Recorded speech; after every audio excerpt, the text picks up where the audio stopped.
Dela na razstavi v galeriji Društva likovnih umetnikov Ljubljana pod skupnim naslovom Prešer so izbrana iz različnih časovnih obdobij in kontekstov ter sledijo logiki predhodne razstave Koordinate oziroma razsrediščenju, preusposabljanju pomenov, ki pogojeni stalno se spreminjajočo družbeno-ekonomsko strukturo, najpogosteje neopazno kreirajo posameznikove družbene pogoje oziroma delovno in mentalno okolje.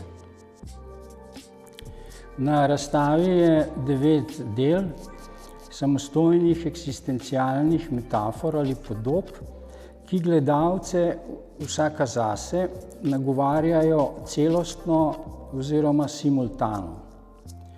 Tisto, kar naj bi predstavljalo koncept, pa je pravzaprav ravno izbor pričujočih del, njihova postavitev v skupno sekvenco.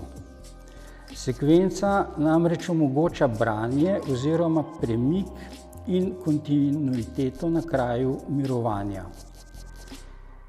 Posamezna dela so zaradi povezav med različnimi vidiki pogleda sedaj podvržena prenesenosti pomenov.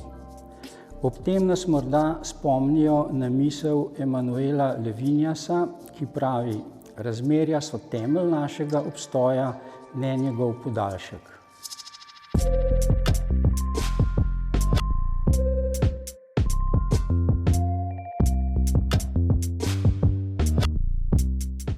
Čeprav sam naslov razstave Pritisk, Prešer napeljuje na negativno ideološko konotacijo, pa je obenem možen tudi drugačen premislek.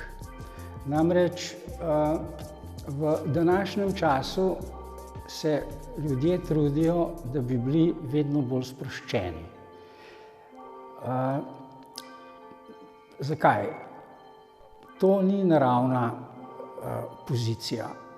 Naravno je, da nas nekaj skrbi, da se žremo, mogoče za umetnike velja to celo bolj kot za ostale. Susan Sontag je enkrat rekla: prav rada bi videla nekoga, ki bi rekel Shakespearju, naj se malo sprosti.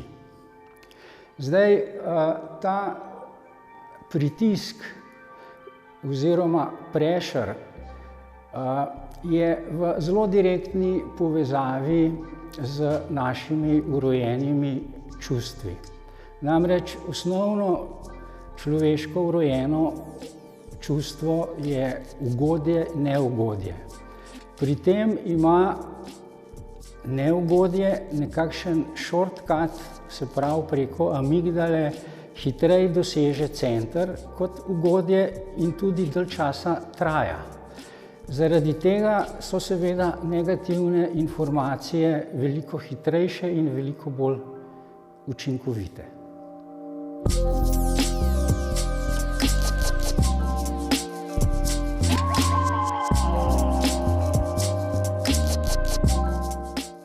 Med konceptom in podobo ni možnosti sinteze.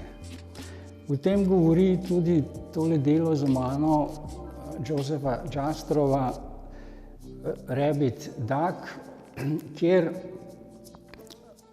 ugotovimo, da ob gledanju enega geštalta ne moremo videti drugega oziroma da je potreben dodaten mentalen proces, ki nam zamenja samo podobo. V današnjem času je konceptualna umetnost postala praktično skoraj mainstream. Prihajajoči umetniki veliko več časa preživijo na družbenih omrežjih kot v ateljejih ali knjižnicah in pobirajo informacije. Te informacije same po sebi niso znanje. Zaradi tega se pogosto srečujemo z umetniškimi deli, ki so v današnjem času veliko bližje animaciji in ilustraciji kot pa likovnim delom. Se pravi, koncept predhodi likovnemu delu, delo ga pa potem samo še ilustrira.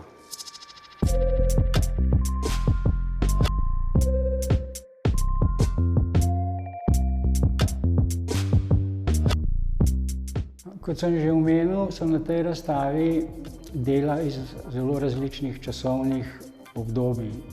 Za mano je slika Barve za veliki rešilni pas iz leta 2007, ki je bila do zdaj predstavljena v zelo različnih kombinacijah, predvsem v povezavi z drugimi deli v smislu inštalacij in se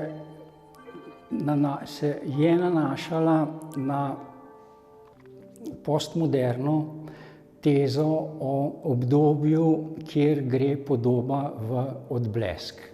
To se je povezovalo oziroma primerjalo z bodybuilderji. V tem smislu je tudi slika narejena z šminkami.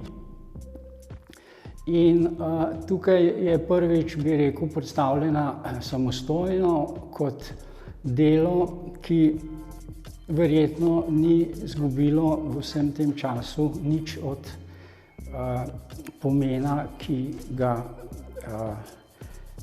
zasledujemo danes. Namreč ta odblesk je prisoten v influencerstvu in pri vseh mladih fantih, ki se trudijo v raznoraznih telovadnicah.